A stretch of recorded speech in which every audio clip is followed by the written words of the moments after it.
how's it from New York City? I'm Nadia Neophytou. This is the rundown where I like to give you a little bit of culture on the run. Today's run takes its inspiration from Chinese artist Ai Weiwei. He has put up this exhibition, public exhibition around New York City called Good Fences Make Good Neighbors. So let's go check it out, shall we?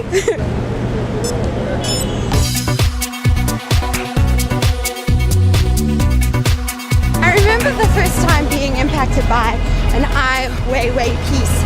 He's of course the Chinese artist who has been condemned by his own government. He was put under house arrest for many years because of his controversial views, his controversial work, and he's very much vocal on human rights abuses. And the first time I saw a work by him, a piece by him, it was at the Tate Modern Turbine Hall. So many birds. The Tate Modern Turbine Hall, where he had made 100 million of those little sunflower seeds out of porcelain. It just gave a sense of the scale and the magnitude that he works in and works to create. So this exhibition takes its cue from a Robert Frost poem. This is the first big piece here in the Doris Friedman Plaza of Central Park. The subject and the theme, very pressing matter that 21st century is having to deal with and face. Immigration, migration, controls, borders, all of that is what he is dealing with. Here is the first piece that he created.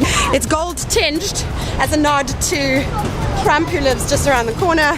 Trump Tower is around the corner. You can go inside. It's supposed to be a giant cage. Hi. Giant cage, and it's supposed to represent a blockage, whereas in Central Park you can roam around freely, run around freely, run freely.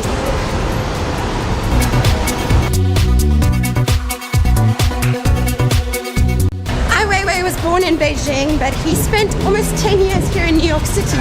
So this city has a lot of significance for him, and so he wanted to create pieces that he could place all over public spaces that people use, transportation hubs, sites of significance to him himself. And now we're gonna get the touristy part of Fifth Avenue.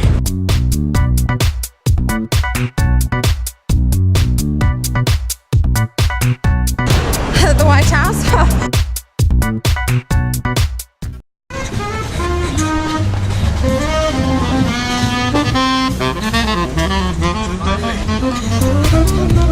This is perhaps the biggest and most ambitious of his works. There are about 300 in total all over the city, but this is perhaps the biggest one. It is 40 feet tall with a cutout of two people embracing. It's going to be up until February. So there was some outcry from the public, from the neighborhood that lives around here, to say that, you know, they're not going to have the Christmas tree anymore this year because this exhibition is going to be up until February. So there's not going to be the Christmas tree, which is usually up every year.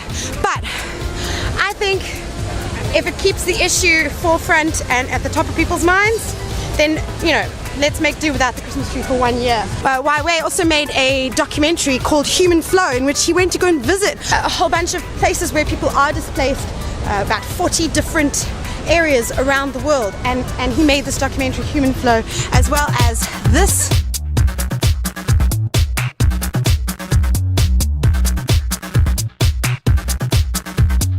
Not all of Weiwei's pieces in this exhibition are enormous and huge, as you are. By the Cooper Union Library, if you look up, you'll see 5 fences that he likes to play on the idea of what are the barriers to interaction. Weiwei's dad was a poet, and they were exiled from China during the Cultural Revolution.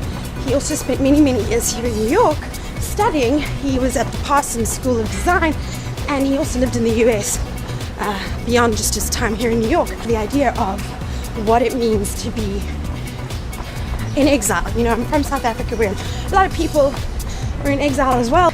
I came to New York because I wanted to. Many South Africans came here because they had to. Here's another portrait that he's done.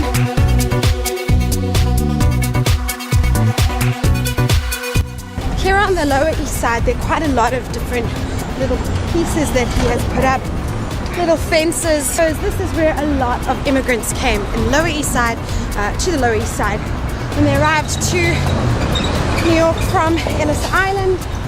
This is where a lot of them stayed. And when I first came to the Lower East Side, I was quite amazed at how many different cultures there are just concentrated down here. I mean, there's Chinatown, yes, but so many other people.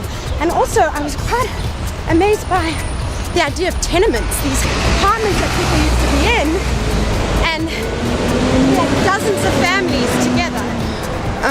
Well, it was there. Oh, it is there. You just have to walk backwards. Okay, you have to we have to stand in the street to see this one that's at the Box venue, but it's also on the Lower East Side. So it's a fence that he's put up right at the top. Huh? The picture of the cat? But did you see the fence? Oh, wow. Yeah, it's part of an exhibition.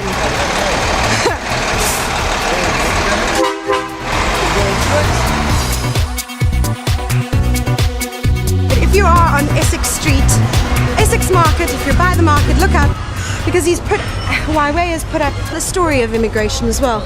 You can see children, you can see people walking and crossing, and it goes all along the Essex Street Market here.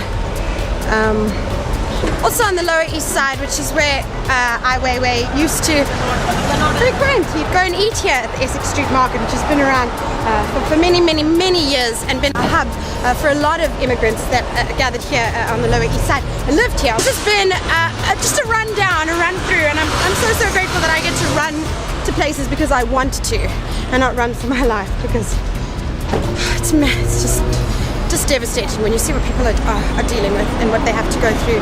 So I'm going to end this on a great note though. We appreciate Ai Weiwei. His exhibition is up until February, so if you're coming to New York or if you live in New York, keep an eye out for some of the pieces and parts of the exhibition. There are some in Queens, some in Brooklyn, a lot of them here in Manhattan, and a lot on the Lower East Side. So if you like this, subscribe to The Rundown, give it a thumbs up, and I'll see you next week. Ciao!